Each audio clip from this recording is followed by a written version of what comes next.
Hi everyone, Clifford Machingaifa here.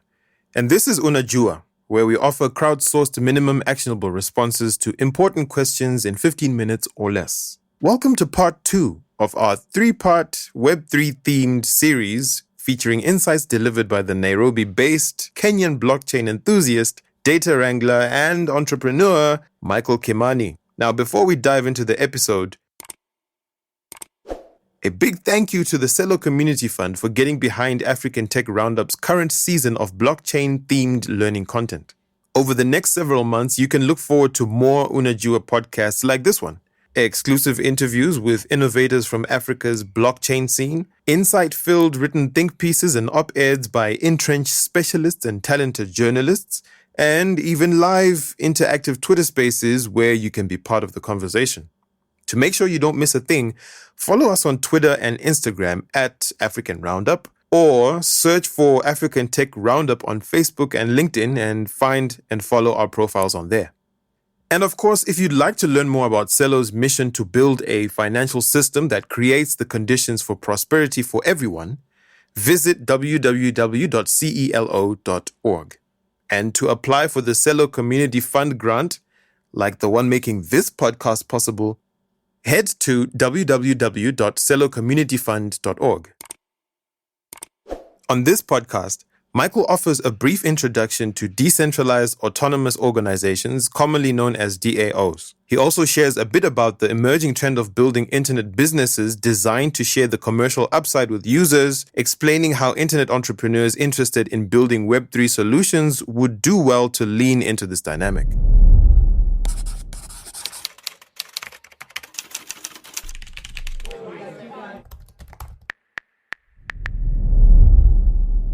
Yeah, so DAOs is a super interesting concept. And DAOs aren't too different from one of the most popular cultures in Kenya, chamas and social savings groups. So chamas are basically groups of people, could be 10, 20, usually up to a certain limit of like 30 or 40, who get together with a shared governance structure and some shared goals and objectives. And they decide we're gonna invest our time, our energy, our money, our resources into executing this specific goal. And the way these chamas govern themselves is through group consensus. So nothing happens in these groups without some form of voting going on and maybe a certain threshold of how that vote affects an outcome from the group. So it's not about the individual, it's about groups. And in the African context, we've seen a lot of these groups usually form in certain contexts, like in the transport industry, where people form groups based on a shared practice. We've also seen this in trade. We've seen this in churches. So there's always some context around it.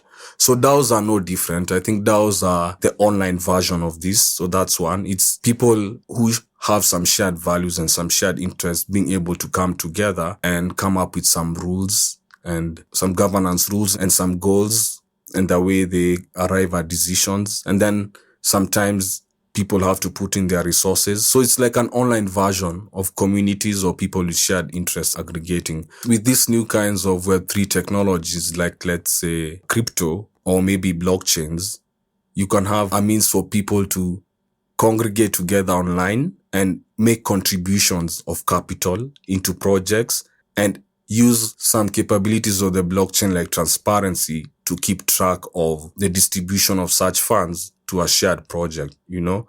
So DAOs are really virtual communities that are coming up or have always existed because of the time that we spend online and the interactions we have with people who are of similar minds.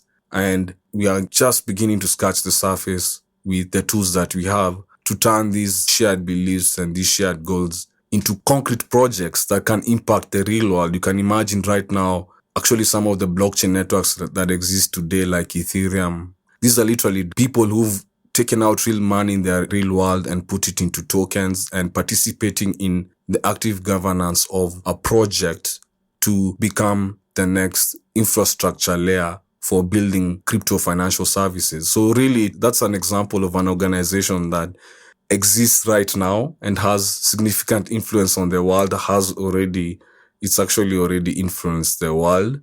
And it's not a company running out of Switzerland or out of Nairobi or somewhere. It's literally people who just came together from different parts of the world and decided to participate in a token that came with some rights in a project. So this is the DAOs, and you can imagine this can exist in different ways. So right now, the most popular form is through the blockchain networks, but it can also exist in a community of artists. A community of artists could be a community of journalists.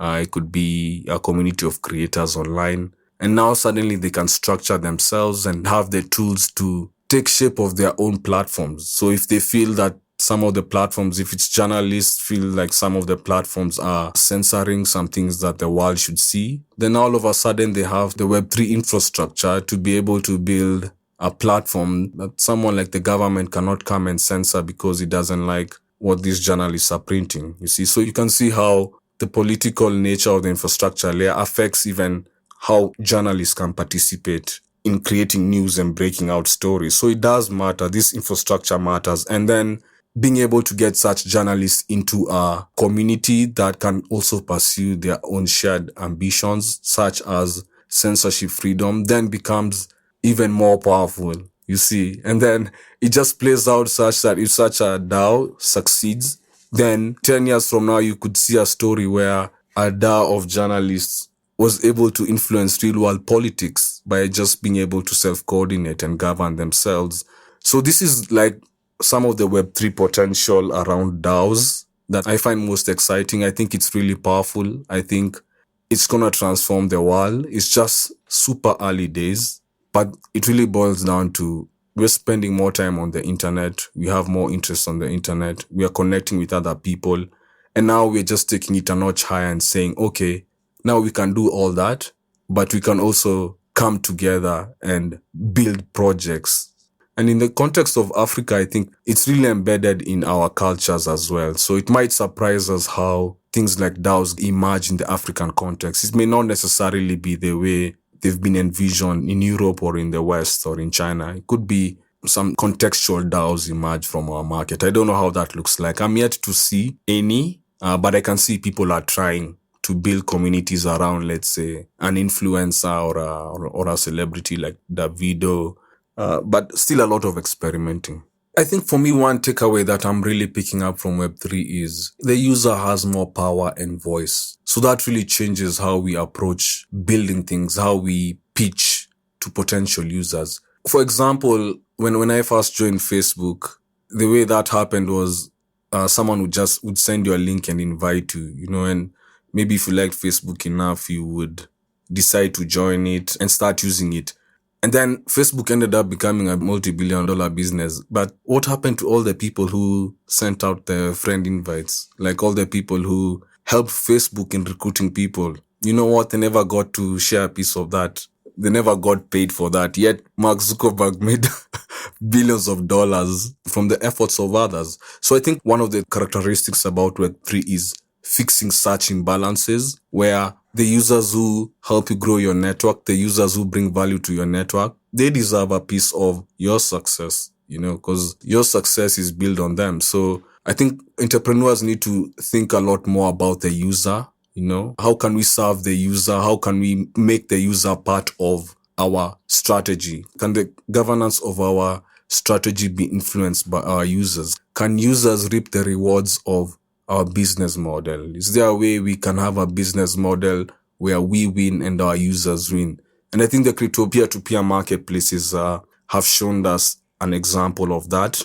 I think another example is decentralized exchanges like Uniswap, where the holders of the tokens of a product get rewarded from the profits of the product.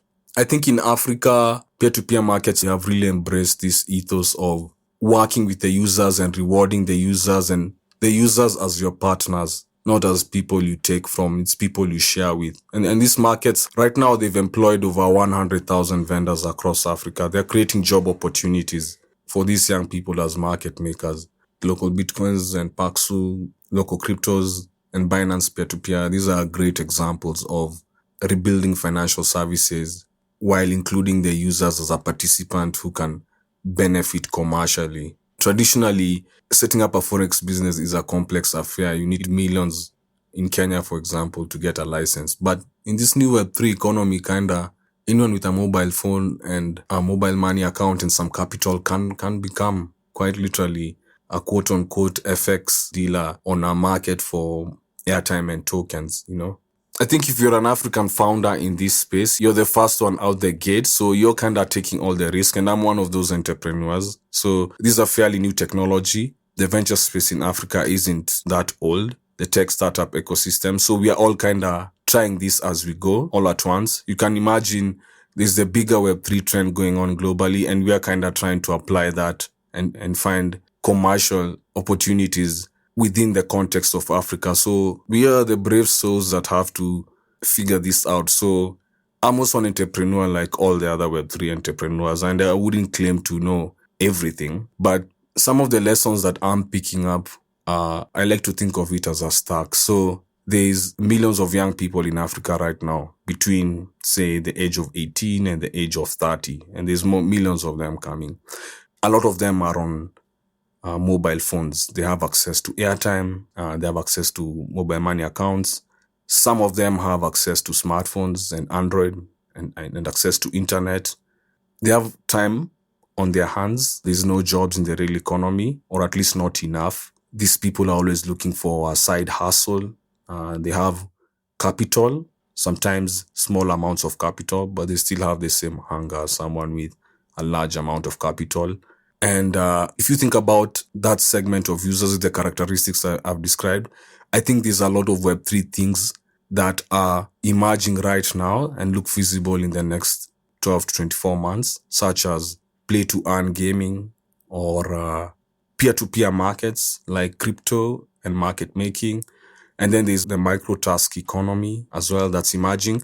And I think if you combine what the characteristics I just described of an African persona and that economy, then I think there's a perfect match there. And for me, that's the bet I'm placing. I'm placing a bet on opportunities that can add real dollars into the pockets of millions of young Africans with access to mobile phones, airtime and mobile money, and the internet. So I believe if you can put more dollars into their pockets, they're going to give you attention. They're going to listen to your value proposition. So that's the bet I'm taking. And that would be my advice to another entrepreneur thinking about what they can do in this space. On the next installment of this UNAJUA series, Michael Kimani will draw on his live industry experience to offer examples of noteworthy Web3 plays in Africa and share which trends he's backing with his own time, effort, and money. That's coming up next week. But in the meantime, this is where you get involved. Click on the UNAJUA link in the show notes wherever you're listening, or click here on the microphone icon on the right of your screen if you're listening from the africantechroundup.com website to leave us a 60-second voice note reacting to this episode. Or you can tweet us using the hashtag UNAJUA series or leave us a DM at African Roundup. That said, we'd especially love it if you left us a voice note though, so that we can scale your views on a future podcast. All right, that's it for now. Till next time, take it easy, Africa.